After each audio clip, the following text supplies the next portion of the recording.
Hello மக்களே, welcome to middle class gully cricketers. Hello Kishore bro. So இன்னைக்கு வந்துட்டு பார்த்தீங்கன்னா நம்ம வந்துட்டு இந்தியா இங்கிலாண்டோட ஃபர்ஸ்ட் T20 மேட்சோட ரிவ்யூ தான் பார்க்க போகிறோம். ஒரு மாதிரி ஒன் சைடட் மேட்சாக தான் போச்சு. ஒரு 132 தான் அடிச்சாங்க. பதிலுக்கு திரும்ப ரொம்ப ஈஸியாக சேஸ் பண்ணிட்டாங்க இந்தியா. நல்ல batting performance from Abhishek Sharma. ஒரு 79 ரன்ஸ் அடிச்சாரு. நல்ல குயிக் ஃபயரா அடிச்சாரு. சஞ்சு சாம்சனும் இனிஷியலா கொஞ்சம் ஒரு டிஸ்ட்ரக்ஷன்ஸ் கொடுத்துட்டு போயிட்டாரு. அதனால என்ன சொல்றது, மேட்ச் ஃபர்ஸ்ட்ல இருந்தே வந்துட்டு இந்தியாவுக்குன்ட்டு வந்துருச்சு. அண்ட் ஃபர்ஸ்ட் வந்துட்டு பாத்தீங்கன்னா டீம் செலக்ஷன் வந்துட்டு இங்கிலாந்து வந்துட்டு நேத்தே டீம் விட்டாங்க. 11 பிளேயிங் 11 விட்டாங்க. நம்ம தான் என்ன பிளேயிங் 11ல போவோம் அப்படின்னு யோசிச்சுட்டு இருந்தோம். மேபி முகமது ஷமியை எடுப்பாங்களோ, முகமது ஷமியோட இன்க்ளூஷன் இருக்குமோ, ஏன்னா அவரோட ஹோம் கிரவுண்ட் மாதிரி இது பெங்கால் தான் அவரு. ஸோ அதனால கல்கத்தா தான் அவருக்கு ஹோம் கிரவுண்டு. ஸோ மேபி ஒரு சான்ஸ் அவங்க கொடுப்பாங்களோ அப்படின்னு நினைச்சோம். பட் அவங்கள ரெஸ்ட் பண்ணிட்டாங்க, முகமது ஷமியை ரெஸ்ட் பண்ணிட்டாங்க. Apart from that Indian team வந்துட்டு 3 ஸ்பின்னர்ஸோட போனாங்க. அது ரொம்ப வந்துட்டு ஒரு என்ன சொல்றது, ஆச்சரியமா இருந்துச்சு. ஏன்னா ஈடன் கார்டன்ஸ் மாதிரி ஒரு விக்கெட்ல 3 ஸ்பின்னர் வச்சு ஆடுறது வந்துட்டு நம்ம பார்க்க மாட்டோம். மோஸ்ட்லி 2 ஸ்பின்னர்ஸ் தான் ஆடுவாங்க. நீங்க கேகேஆரே பாத்திருக்கீங்க. கேகேஆரே வந்துட்டு பாத்தீங்கன்னா சுனில் நரேன் அண்ட் வருண் சக்கரவர்த்தி வச்சுதான் ஆடுவாங்க மோஸ்ட்லி. ஸோ இது வந்துட்டு லைக் ஒரு நல்ல நியூ காம்பினேஷனா இருந்துச்சு. அண்ட் 3 ஸ்பின்னர்ஸுமே நல்லா பண்ணாங்க. அக்சர் பட்டேலா இருக்கட்டும், வருண் சக்கரவர்த்தியா இருக்கட்டும், ரவி பிஷ்னாயா இருக்கட்டும், 3 பேருமே ரொம்ப நல்லா சூப்பரா போட்டாங்க. அண்ட் ஹர்ஷ்தீப் சிங்கும் வந்துட்டு பாத்தீங்கன்னா வழக்கம் போல அவரோட ஸ்பெல்லுக்கு அவரோட பங்குக்கு வந்துட்டு நல்லா போட்டு போயிட்டாரு. அண்ட் இங்கிலாந்து பொறுத்த வரைக்கும் என்னன்னா வந்துட்டு ஒரு பேட்டிங் கொலாப்ஸ் தான் சொல்லணும். அப்பார்ட் ஃப்ரம் ஜாஸ் பட்லர் யாருமே வந்துட்டு ஒழுங்கா பெர்ஃபார்ம் பண்ணல. ஸோ 132 எல்லாம் வச்சுட்டு நீங்க ஈடன் கார்டன்ஸ்ல வந்துட்டு சத்தியமா டிஃபெண்டே பண்ண முடியாது. ஸோ அதுதான் இந்தியா காமிச்சாங்க ரொம்ப ஈஸியா சேஸ் பண்ணி.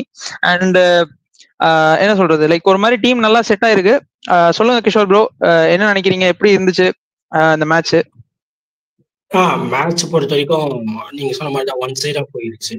அதேதான் நான் யோசிச்சேன்னா, டாஸ் என்னடா இது, 2 பவுலர், அதுல ஒரே ஒரு ரெகுலர் பவுலர் தான், மிச்செல்லாம் பார்ட் டைம் தான். 2 பேருமே நிதிஷ்குமார், ஹார்திக் பாண்டியாவும் 3 ஸ்பின்னு. என்ன பிச்சுன்னு போய் பார்த்தா கொல்கத்தா. கொல்கத்தாவோட ரன்னு போகுமோ அப்படின்னு தோணுச்சு. அந்த ஃபாரினர்ஸ் எஸ்பெஷலி இங்கிலாந்து, ஆஸ்திரேலியாவுக்கு ஸ்பின் ஆட தெரியாது. நம்மளுக்கும் இப்ப கொஞ்சம் அடி வாங்குறோம், இருந்தாலும் அவங்க பயங்கரமா அடி வாங்குறாங்கன்றத காமிக்கிற மாதிரி ஸ்பின்னை வச்சு செஞ்சுட்டாங்க.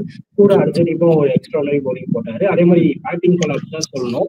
பேட்டிங் கொஞ்சம் இன்னும் ஒரு 30-40 அடிச்சிருந்தா இன்னும் ஒரு 3-4 ஓவர் தள்ளி இருப்பாங்க. அவ்வளவுதான். எப்படியும் அந்த கிரவுண்ட்ல 200 மேல அடிச்சா மட்டும்தான் நல்லா போகும். அதுக்கு கம்மியெல்லாம் அடிச்சாலாம் டமாட்டிமே அடிச்சிருவாங்க. இதுதான் ஸ்டார்டிங் இனிஷியல் தாட்ஸா வச்சுக்கலாம். போயிடலாம் நெக்ஸ்ட். அதான். ஸோ என்ன எங்க இங்கிலாந்து மிஸ் பண்ணாங்கன்னு நினைக்கிறீங்க? என்ன வந்துட்டு இங்கிலாந்து தப்பு பண்ணாங்க நினைக்கிறீங்க? ஏன்னா இனிஷியலா வந்துட்டு ஆர்ச்சர் வந்துட்டு பாத்தீங்கன்னா ஒரு மாதிரி டீசெண்டா தான் போட்டாரு. பட் மேபி பேட்டிங்ல ஏதாவது லைக் ஏதாவது சேஞ்ச் பண்ணணும்னு நினைக்கிறீங்களா? அவங்க அப்ரோச் இல்ல எப்படி அப்ரோச் பண்ணிருக்கலாம் அந்த மேட்சை? இல்ல, எனக்கு ஏன் ஃபர்ஸ்ட் பட்லர் ஒன் டவுன் வந்தாருன்னு தோணுச்சு. டக்கெட்டே யூஸ் பண்ணிக்கலாம் ஒன் டவுனா. ஓப்பனே பட்லரையும் சால்ட்டையும் அங்கே எனக்கு தோணிருச்சு. ஏன் இல்ல, பென் டக்கெட் ஆக்சுவலா ஓபனர் தான். பென் டக்கெட் வந்துட்டு ஓபனர் தான். Phil Salt, Ben Duckett. எனக்கு புரியுது அவரோட லீக் எல்லாத்துலயும் அவர் பண்றாருன்னு. இங்க என்ன பண்ணிட்டு இருக்கோம்னா, ஏன்னா பிலிப் சால்ட் எப்படின்னா வந்தா மலை போனா டேஷ், அவ்வளவுதான். அவரு அடிச்சுனே இருப்பாரு, இல்ல காலி அவரு சஞ்சு சாம்சன், நிறைய பேர் இருக்காங்க அந்த மாதிரி போலாம். ஸோ அதனால அந்த இடத்துலயே ஓப்பன் இவரோட பண்ணிட்டுன்னா பின்னாடி ஆடுறதுக்கு ஓரளவுக்கு இருந்திருக்கும். அதுல வேற அந்த மிடில் ஆர்டர்ஸ் யாருமே நிக்காம போயிட்டாங்க. ஹாரி புரூக்கா இருக்கட்டும், லிவிங்ஸ்டனா இருக்கட்டும், பெட்டலா இருக்கட்டும், ஜேமி ஓவர்டன். நம்ம ஓப்பனா சொன்னா ஐபிஎல் யாரெல்லாம் ஓவரா ஹைப் பண்ணமோ அவங்க யாரும் இன்னைக்கு ஒன்றும் பண்ணல. ஆனா ஒரு மேட்ச் வச்சு போக முடியாது. அததான் நம்ம கொஞ்சம் யோசிக்கணும். Especially for RCB fans. நேற்றுக்கு ஆரம்பிச்சுட்டு இருப்பாங்க என்னென்னவோ. ஃபர்ஸ்ட் ஆஃப் ஆல் அந்த பேட்டிங் கொலாப்ஸ் தான் சொல்லணும். இருந்தாலும் பட்லர் ரொம்ப சென்சிபிளா இருந்தாரு. ஆல்ரெடி அவர் சொல்லியிருக்காரு, நான் வேற தோனி சொல்றதா யோசிச்சுன்னு பண்ணுவேன். நான் அந்த லாஸ்ட் 3 ஓவர்ஸ் இருக்கப்போ சக்கரவர்த்தி ஓவர்ல ஒரு 6 பண்ணேன். ஐயோ அடிச்சிருவானோ, இன்னும் 17 பவுன்ஸ் பார்த்தா அவரும் அன்பார்ச்சுனேட்டா ஒரு பயங்கரமான கேட்சர் திலக் வர்மான்னு நினைக்கிறேன். ஐ திங்க் ஸோ நல்லா விளையாடிட்டாரு. இல்லைன்னா நிதிஷ் ரெட்டி ஓகே. இல்லைன்னா கூட ஒரு 18-19 பால்ஸ் இருந்தது, அடிச்சிருக்கலாம். ஒரு 50-60 ரன்ஸ் எக்ஸ்ட்ரா அடிச்சிருக்கலாம். அது ஒரு பயங்கரமான ஒர்க் அவுட். அதுக்கப்புறம் நல்லா வருது. அந்த சில பேருக்கு ஏஜ் ஐட்டபிள் தான் நல்லா வரும்ன்ற மாதிரி சக்கரவர்த்திக்கு ஏஜ் ஐட்டபிள் தான் நல்லா வருது. இவ சீரியஸா நல்லா, நான் அந்த அளவுலாம் பிலீவ் பண்ண மாட்டேன். நல்லா பண்றாரு. ஹர்ஷதீப் நான் ஆல்ரெடி அவரை பத்தி சொல்லியிருக்கேன். அவரோட ட்ரிக்கே இவள் தான். அது இன்னும் கண்டுபிடிக்காம இருக்காங்க. கண்டுபிடிக்காத வரைக்கும் போட்டுன்னு இருக்காரு. கண்டுபிடிச்ச வரைக்கும் எஃபர்ட் போட்டாருன்னா, நல்லா பிராக்டிஸ் பண்ணாருன்னா போட்டுருவாரு. ஒண்ணுமே இல்லை, ஏதோ தெரியாம பண்றாருலாம் சொல்ல முடியாது. அதுக்கெல்லாம் அப்படிலாம் சொல்லிட்டா அது பிளைண்டா பேசுற மாதிரி இருக்கும். ஸோ அந்த விஷயத்துலயும் ஓகே. இவங்க full and full batting collapse. நம்மளால அதை கரெக்டா கேபிட்டலைஸ் பண்ணி கரெக்டா அந்த ஓவர் தள்ளதெல்லாம் எனக்கு தெரிஞ்சு ஆல்மோஸ்ட் பவுலிங்ல நல்ல ஒரு அப்ரோச் பண்ணாரு அந்த கேப்டன்றவரு. இந்த பேட்டிங்ல தான் ஒழுங்கான அப்ரோச் பண்ண மாட்டாரு. அது ஆக்சுவலா என்ன சொல்றது, ஒரு against the game of play போயிட்டு ஒரு தேவையில்லாத ஷாட்டோ கொஞ்சம் லைக் என்ன சொல்றது, அப்பதான் சஞ்சு சாம்சன் அவுட் ஆயிருக்காரு, கொஞ்சம் டைம் எடுத்து ஆடி. ஏன்னா இந்த இது லைக் இப்பதான் ரொம்ப நாள் கழிச்சு ஆடுறீங்க, இதுக்கு நடுவில் எங்கேயுமே நீங்க சீரியஸ் ஆடல அப்படிங்கிறப்போ கொஞ்சம் ஒரு மாதிரி தள்ளி ஆடி இருந்திருக்கலாம். பட் அந்த ஷாட் கனெக்ட் ஆயிருந்தா இந்தியன் ஃபேன்ஸ் எல்லாம் செலிப்ரேட் பண்ணிருப்பாங்க. அந்த ஷாட் கனெக்ட் ஆகாதான் இப்ப வந்துட்டு பிரச்சனை. மேபி கொஞ்சம் அதை அவாய்ட் பண்ணிருக்கலாம். இல்ல இது கேட்கணும்னு நினைச்சேன். நான் சாம்சனோட இன்னிங்ஸோட ஹைலைட்ஸ் தான் பார்த்தேன், லைவ்ல அவ்வளவா பார்க்கல. ஹைலைட்ஸ்ல பார்த்துட்டு இன்னைக்கு ஆனதை பார்த்தேன். ஆல்மோஸ்ட் பேக் ஃபுட்ல போகுது. அந்த செஞ்சுரி அச்சரோ கன்சிக்யூட்டிவ் அச்சரோ அந்த மேட்ச்லாம் கூட அப்படிதான் ஆடினாரு அவரு. நீங்க ஏதாச்சும் லைவ்ல பார்த்த ஞாபகம் இருக்கா? இல்ல ஆமா ஆமா. ஆக்சுவலா இன்னைக்குமே வந்துட்டு அவர் வந்துட்டு பாத்தீங்கன்னா ஃபர்ஸ்ட் 2 ஓவர் ஃபுல்லா அவர் தான் ஆடினாரு. அதுக்கப்புறம் தான் வந்துட்டு பாத்தீங்கன்னா ஸ்ட்ரைக்கே வந்துட்டு அபிஷேக் சர்மா கிடைச்சது. அதனால தான் ஆடினாரு. அவரோட அவர் பேட்டிங் அப்ரோச் சொல்றேன். ஏன்னா அவர் அச்ச எல்லா ஷாட்ஸும் பேக் ஃபுட்ல போய் தான் அடிச்சாரு. எதுக்குமே அது ஆக்சுவலா ஆமா ஆமா அது ஆக்சுவலா புது அப்ரோச் மாத்திருக்காரு.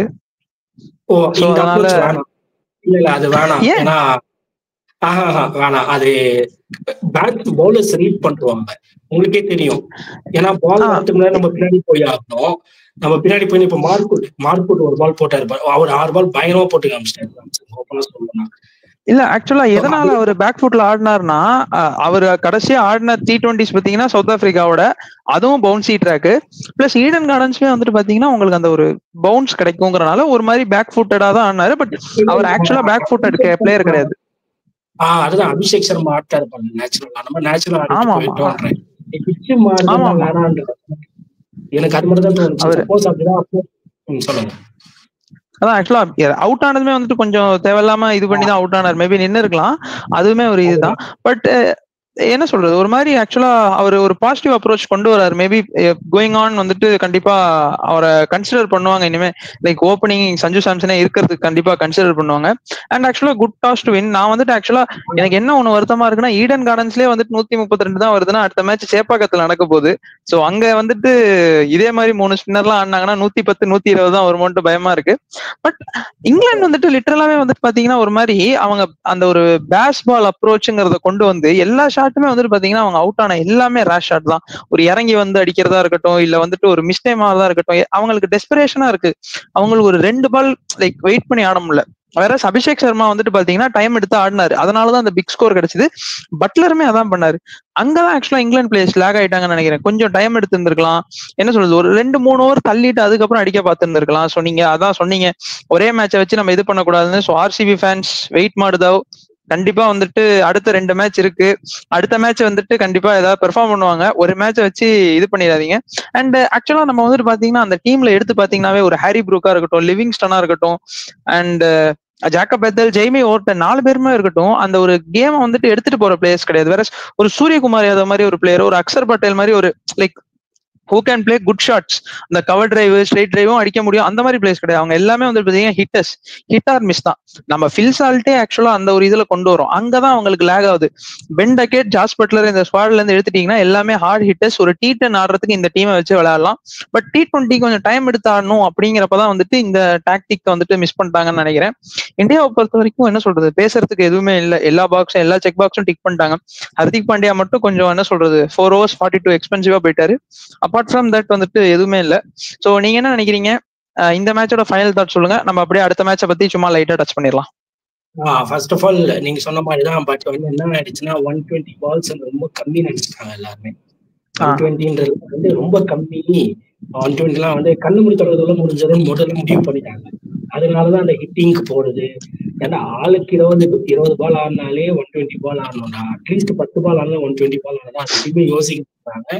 யோசிக்காம இஷ்டத்துக்கு பேட்டை வந்து இப்ப நீங்க சொன்ன மாதிரிதான் தள்ளி என்னதான் 120 பால்ஸ் இருந்தாலும் சரி, 60 பால்ஸ் இருந்தாலும் சரி, சாரி 40 overs, 240 இல்ல 300 எந்த பாலா இருந்தாலும் அட்லீஸ்ட் 8 ஹிட்டர் கூட வச்சுக்கோங்க. ஒரே ஒருத்தர் தள்ளி ஆடுறவங்க இருந்துதான் ஆகணும். தள்ளி ஆடுறவங்க இல்லைன்னா அந்த 8 பேரும் அவுட் ஆயிட்டா ஸ்கோர் என்ன ஆகுது, 8 for 0, 8 for 20, 8 for 30 என்ன நிற்கும். அந்த ஒரு ப்ராப்ளம்லாம் நீங்க சொன்ன மாதிரி ஹாரி ப்ரூக் அதை பண்ணிட்டு தான் இருந்தாரு. தேவையில்லாம அவரையும் ஹிட்டர்னு கணக்கு மாட்டிட்டாங்க. அது அவரும் தூக்கி அடிக்கணும் தேவையில்லாத ஷாட் அதை அந்த அப்ரோச்சை மாட்டி ஆகணும். எனக்கு இந்த மேட்சோட மேபி அடுத்த மேட்ச் கொஞ்சம் ஃபைட் கொடுக்கலாம்.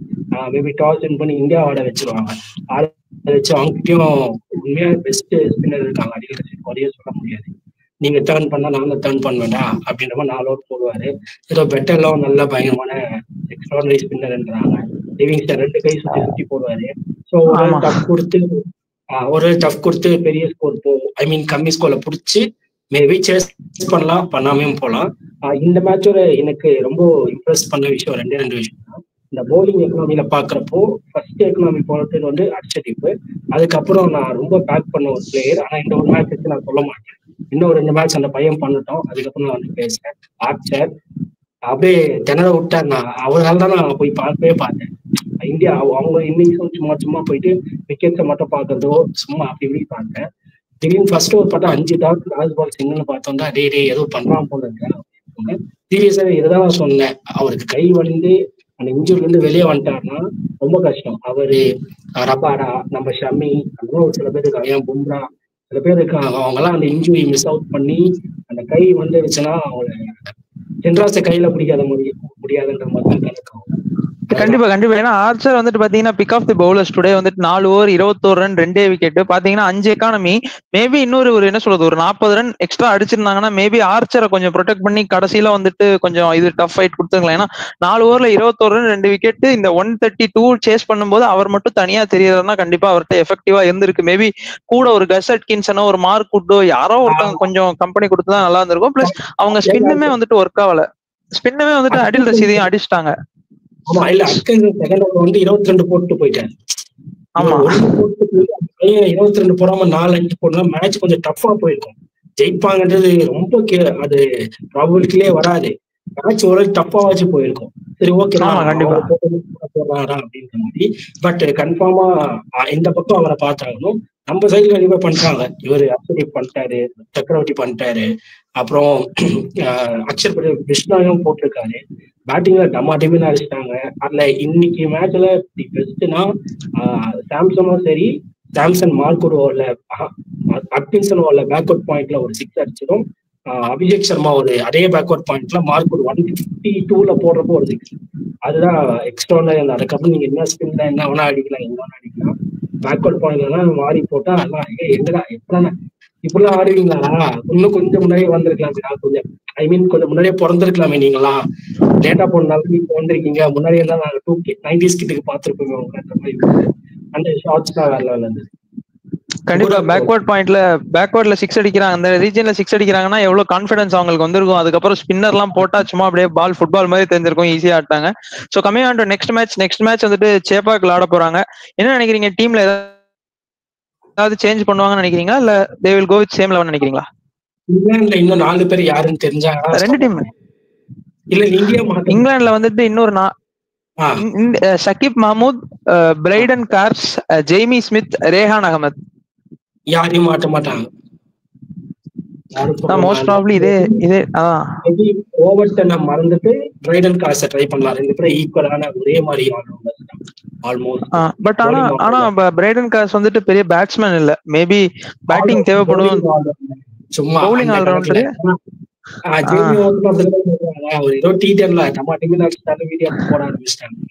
எனக்கு இன்டர்நேஷனல் எனக்கும் அவர் அந்த அளவுக்கு இன்டர்நேஷனல் ஆடினதே இல்ல. 3 T20 தான் ஆடி இருக்காரு. மொத்தமாவே 3 T20 தான் ஆடி இருக்காரு. பிளஸ் ஒரே ஒரு டெஸ்ட் மேட்ச் தான் ஆடி இருக்காரு. சோ அதனால எதுவுமே நம்ம டிசைட் பண்ண முடியாது. அண்ட் பாப்போம், இங்கிலாந்துமே வந்துட்டு இந்த மேட்சை வச்சு நம்ம டிசைட் பண்ண முடியாது. கண்டிப்பா நெக்ஸ்ட் மேட்ச் நல்ல ஒரு ஃபைட் பேக் கொடுப்பாங்க அப்படின்னு பாப்போம். 3 மேட்ச் சீரிஸ். ஆமா ஆமா.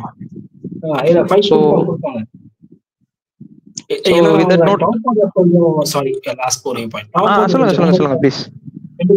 சரி, பென் டக்கெட்டும் சரி, ஜார்ஜ் பட்லரும் சரி, 3 பேர் ஸ்ட்ராங் தான். அதுக்கப்புறமே ஸ்ட்ராங் தான் நிக்க மாட்டேங்கிறாங்க. அவங்க என்ன சொல்றேன்னா, இப்போ அந்த கேம் தேவலாம் மாட்டிட்டாங்க. இவங்க 3 பேரு ரொம்ப ஸ்ட்ராங். இப்ப நம்மள மாதிரிதான். நம்மள எப்படி சூரியகுமார் அபிஷேக், அவர் பேரை வேற வருது பாருங்க, அபிஷேக் சர்மா, சஞ்சு சாம்சன், திலக் வர்மா, இவங்க நிமிட்டாங்கன்னா 20 ஓவர்ஸ் ஆடி முடிச்சிருவாங்க. அந்த மாதிரிதான் 3 பேர் இருக்காங்க. அதனால யாதவ் நம்ம இந்தியா டீமுக்கு 20 ஓவர்ஸ்ல ஆடுவாரான்றது தெரியல. மேபி மும்பை இந்தியன்ஸ் ஆடுவாரு. அதெல்லாம் சொல்லுவேன். எனக்கு நான் இதே இந்தியா டீமுக்குலாம் ஃபுல்லா ஆடினா ஏதோ ஒரு 2-3 மேட்ச் பார்த்திருக்கேன். ஒரு வாட்டி இங்கிலாந்து 200 ஏதோ அடிக்கிறப்போ 100 அடிச்சாரு. அப்ப ஆனான்னு நினைக்கிறேன். அந்த மாதிரி ரொம்ப கம்மியெல்லாம் அவர்கிட்ட அந்த இது இருக்கு, கெப்பாசிட்டி இருக்கு, அந்த கேலிபர் இருக்கு. பட் ஒரு சில விஷயங்கள்னால அதை ஃபுல்ஃபில் பண்ண மாட்டேங்கிறாரு. ஒண்ணு மட்டும் தானே தவிர மத்தபடி இஸ் அ குட் பிளேயர், அதுல எந்த ஆட்சேபனையும் இல்ல. பட் நின்னு கொடுக்க மாட்டாரு அப்படிங்கிற ஒரே வருத்தம் தான். சோ வித் தட் நோட் முடிச்சுக்கிறோம். இல்ல ஆக்சுவலா ஏன்னா இப்போதைக்கு நல்லா தான் போயிட்டு இருக்கு. ஸோ அதனால வேற எதுவும் ஃபர்தர் கமெண்ட்ஸ் அதுல கொடுக்க வேணாம். ஸோ நல்லா பண்ணிருக்காரு, கேப்டன்சி நல்லா இருந்திருக்கு, பவுலர்ஸ் ரொட்டேஷன் எல்லாமே நல்லா இருந்திருக்கு, எல்லாம் கரெக்டா பண்ணிட்டாரு. ஹோப்ஃபுல்லி நெக்ஸ்ட் மேட்சும் வந்துட்டு இதே மாதிரி பண்ணுவார்னு நினைக்கிறேன். So with that note me and Kishore bro signing off from you. அடுத்த மேட்ச் கண்டிப்பா இந்தியா ஜெயிக்கும், அதோட நல்ல ரிவ்யூவோட வந்து சந்திக்கிறோம். With that note I am signing off from here. Bye guys.